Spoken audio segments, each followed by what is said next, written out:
একসময় পাহাড়ের মধ্যে অবস্থিত একটি অদ্ভুত গ্রামে জ্যাক এবং তার ছোট বোন লিলি নামে একটি ছোট ছেলে বাস করত। তারা ছিল সবচেয়ে ভালো বন্ধু। তৃণভূমিতে প্রজাপতিদের তাড়া করা বা নদীর তীরে বালি থেকে দুর্গ তৈরি করার মতো সাধারণ জিনিসগুলিতে সর্বদা আনন্দ খুঁজে পেতেন।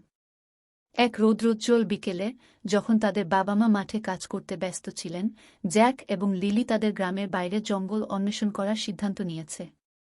তাদের হৃদয়ে হাসির বুদবুদ এবং তাদের চোখে কৌতূহল জ্বলজ্বল করে, তারা হাতে হাত রেখে জঙ্গলে চলে গেল।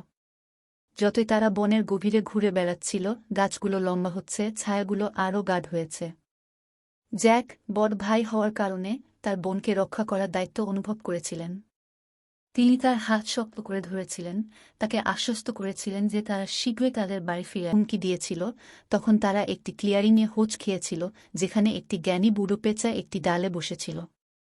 পেঁচা তার সদয় চোখ এবং প্রশান্ত কণ্ঠে তাদের দুর্দশার কথা শুনো এবং তাদের নির্দেশনা প্রদান করল।